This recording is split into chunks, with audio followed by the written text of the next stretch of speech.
All right. Hello, hello, Ori.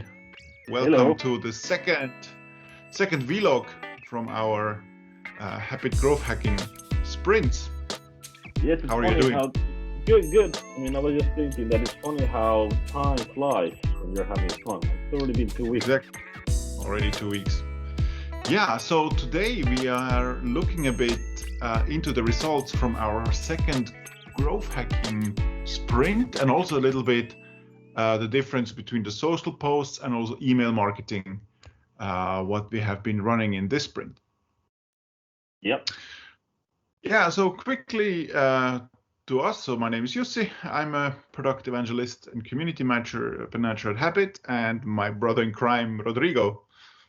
AKA Odie, and I have a less large title than yours. I'm just a growth marketing lead at Cloud Driven and Habit.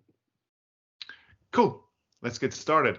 So for today, we talk shortly about what we did in last sprint. So Odi will talk a little bit about the bounce rates and the SEO improvements. And then we look at the different social posts. We had the same post in Facebook and in LinkedIn. There are like some differences, and it's interesting how they performed. And then also we did an email marketing where we also posted the same content more or less. And we will talk a little bit about that. And then we have obviously some results, what has happened on the website because of our activities. And then also that is something we're going to look at. But so Ori, for the last sprint, what did we do? Actually, when we were pretty much focusing on improvements to the website, and in that sense, the main thing that we wanted to just speed it up. So we noticed that it was a little bit slow, and we did some research and tried to optimize a lot of the visuals in it. Kind of like small tricks in the back of WordPress, but improving the loading times so that people don't actually have to wait to actually see the website.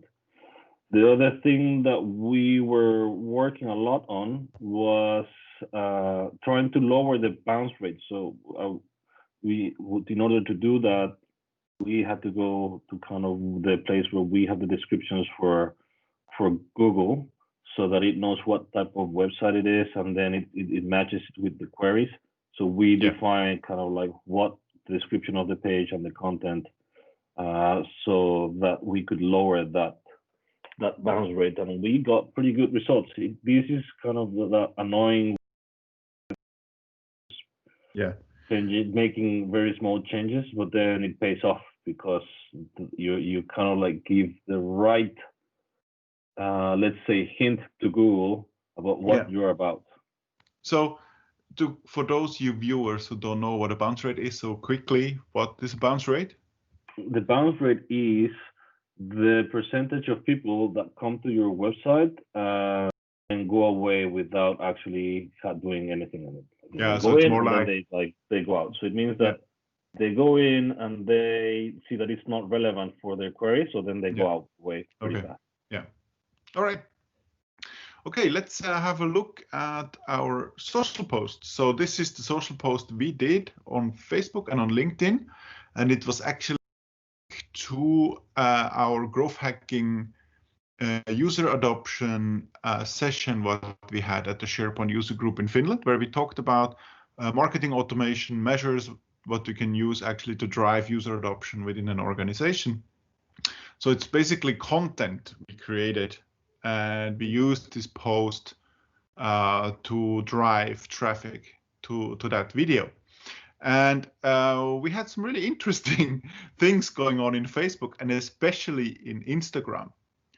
So this really outperformed our expectations by far. So especially in Instagram, we had something like I don't know, over 100 likes just for this post alone.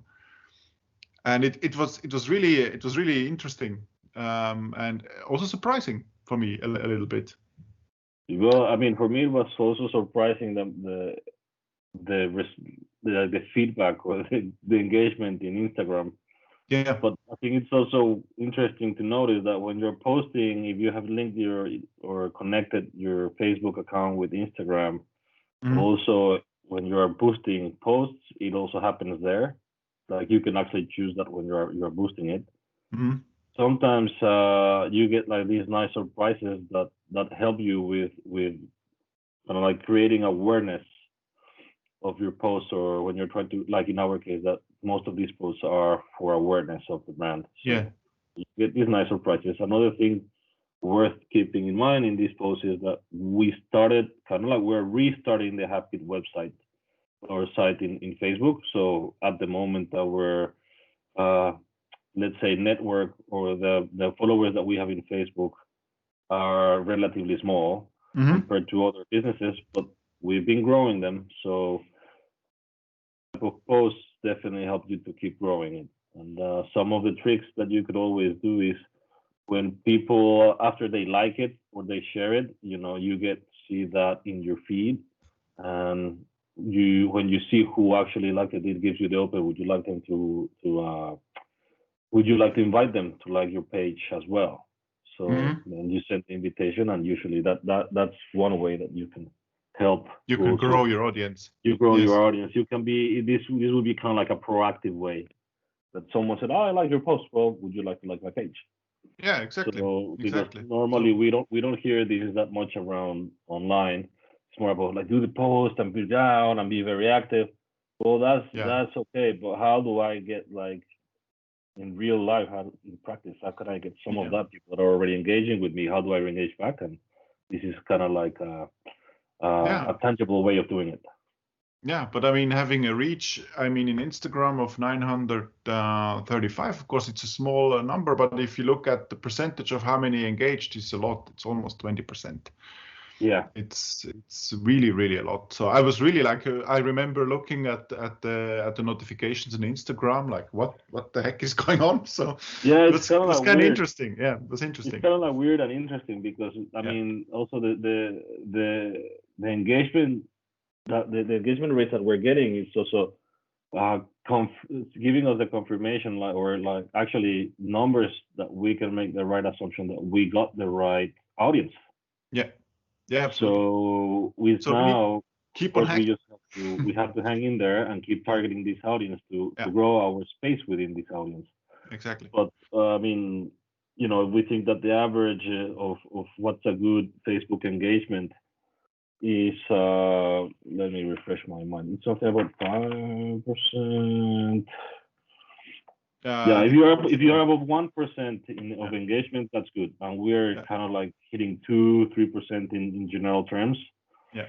So we're doing way better than in most cases, and sometimes we're getting like 7-10% of our engagements. Yeah. So I mean, definitely we're doing good.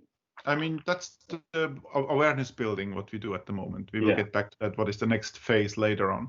But let's look at the same post in LinkedIn. So what happened there? Exactly the same post, just in LinkedIn. Totally different values. Totally different.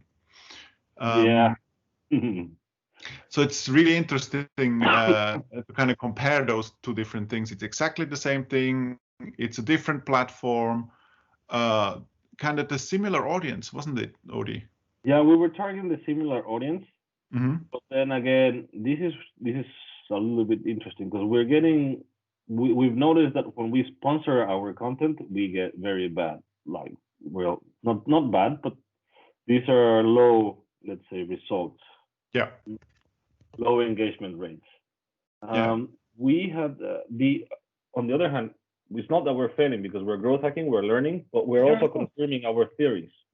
So this is kind of like what we have to learn to understand that it's, well, first of all, you as long as you're learning, you're not really messing it up.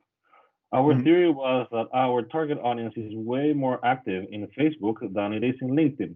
Yeah, that was the first assumption anyway. So that was our assumption, but now we have the data. We have facts. We have numbers that back up that hypothesis. Exactly. We know that they are there, but most of them are not really active as they are in Facebook. So now we know. But we've also had a little bit of a side finding, which is quite kind of nice, that we are actually growing in our organic performance. Yeah, absolutely. We've increased the number of people that are following our page.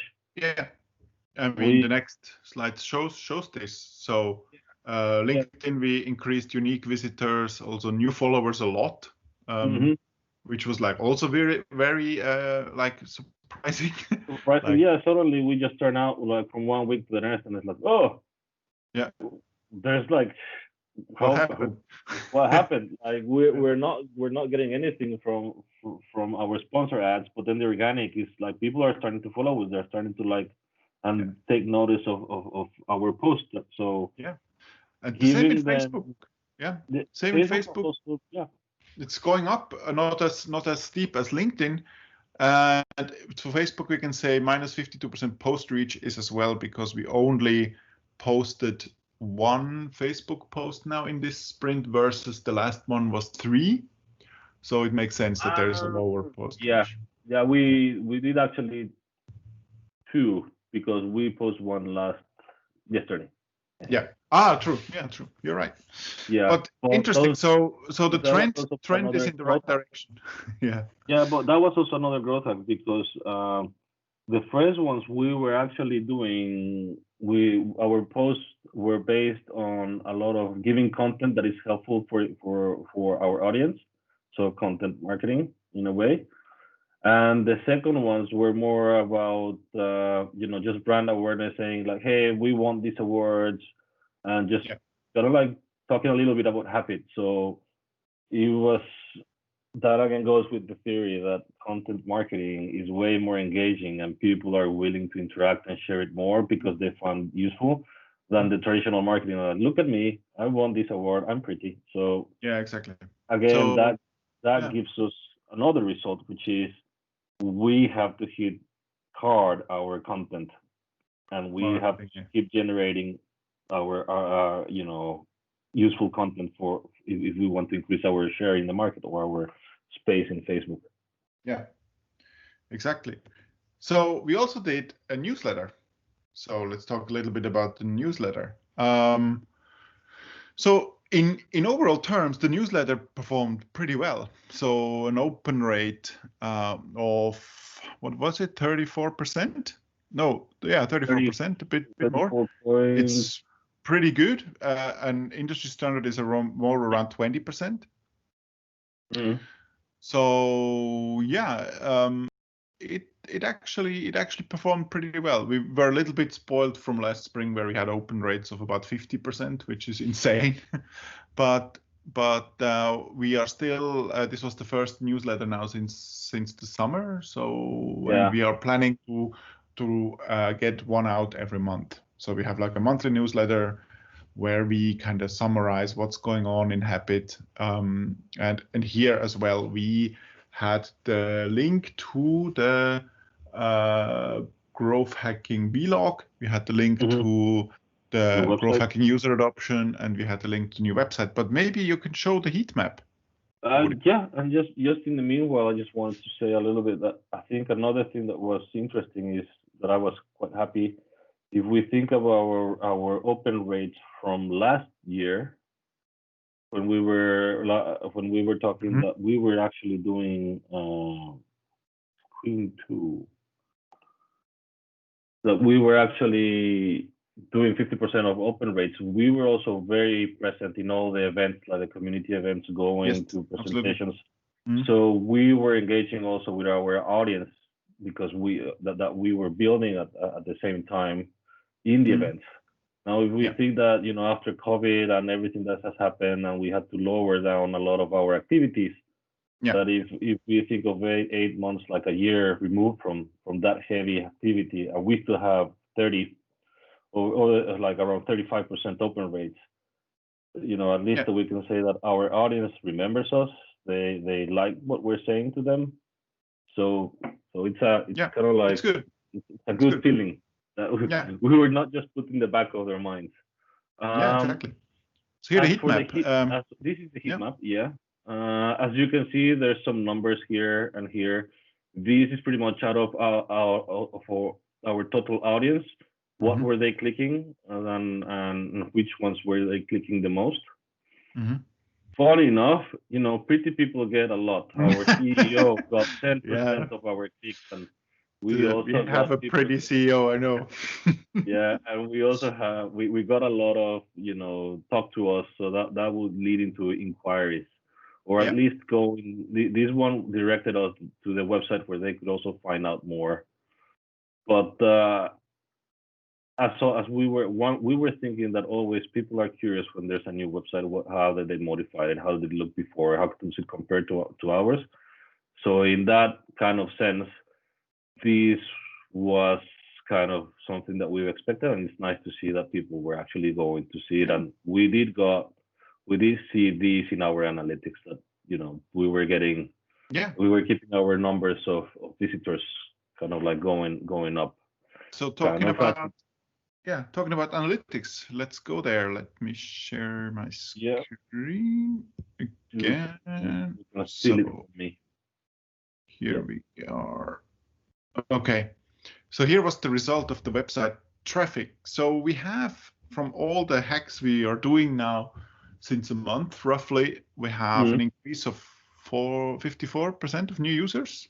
Yeah, 53.9, but we rounded it before. Okay, I rounded it a little bit up. Yeah, and then increase of 40% of sessions.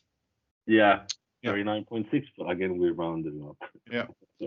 And then, these numbers are for the last month. So this is also something that I would like to point out, that we are comparing August, before the new website was up and before actually we started like officially doing our growth hack sprints. Yeah. So that would be the breakup point where we think, okay, this is what we got during September compared to August. Yeah. Very good. Yeah. And also reduction of bounce rate, which is good. Yeah. Yeah, and actually, if we dig a little bit deeper in that one, and we can see how we're improving. I think our bounce rate before in August it was about 80%, which was really bad. Yeah. Then during last month we took it down to during the month of August we took it down to 68. But now when we actually see our last 2 weeks, we're at 54.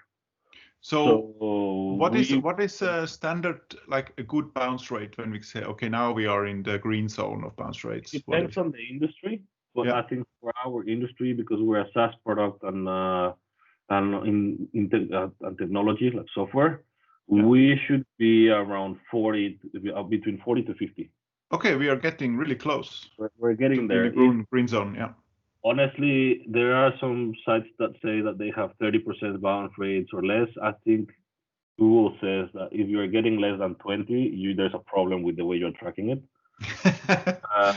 And then, most of the healthy sites have a bounce rate between 30 and 40. And that's like, whoa, super wow. Okay. So this is our goal. This is our goal. For us, I think our goal will be 40, like 40 to 50. Yeah. That would be. Yeah. If we go below 50, that's the next step, and then close to 40, then we are good. Yeah. Okay. But then again, as we're gonna grow our brand, the engagement and the awareness of our brand, we are gonna have bounces. But we try to. Of course. So the verdict of Sprint 2 to wrap up this vlog. So what went great? Website optimization. It's working. So we get the right audience looking at our stuff.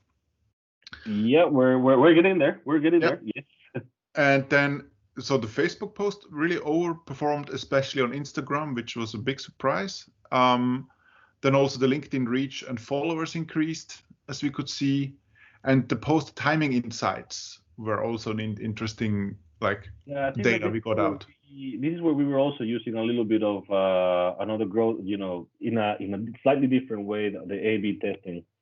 So we were just testing posts at different times of the week, like weekends or during the week, and finding out which ones work for us. And we clearly saw, when is better for our audience. So it's like from Tuesday to Thursday. That's our kind of moment where people are seeing and interacting with our stuff. On the weekend we lose completely. Mondays and Fridays were like not so much. Yeah. So what to improve? We figured out, or it all the time we see that content marketing or content generation for content marketing is the thing to go. So there is nothing around. We need to create engaging, valuable content for our audience to consume. Mm-hmm. And then we are now still in this kind of awareness generation mode, where we would more now focus on towards conversions, that we create conversions. Yeah, and I think that, I mean, it goes hand in hand when we're talking about we need to start to create content for our content marketing strategy is focused on conversions. Yes. So we will probably also have to start to do stuff like download ebooks and different types of contents where they will give us like their contact data, and also starting to ask them literally like us more, comment to us more, and stuff like that. And we're also going to have to track better kind of where are going in our websites from which posts and stuff like that. So so there are other tools that we will be talking about, how to use them in practice. So for example, on top of my head, one would be the campaign URL builder from Google. I mean, there's some nice like one trick that I actually start to get very familiar with, but I liked it about targeting a little bit more specifically your Facebook audiences, which with groups and what they already like in Facebook. So, but this is all kind of tricks and tips we're going to show in this vlog. So if you guys like this content, please click on subscribe and go to our Facebook and LinkedIn page and like us. Exactly. So we both have families and we have mouths to feed. Yeah, think of it this way: my job is on the line. Exactly. Actually, no, my job is not on the line, but I will get better pay if you guys like. No, but thanks for watching, and I wish everyone a great weekend and a great time, and see you in the next vlog. Hey Odi, have a great time. Thank you. You too. Thanks. Enjoy the last sun in Finland. A bit of sun in Finland. Exactly. Bye. Bye.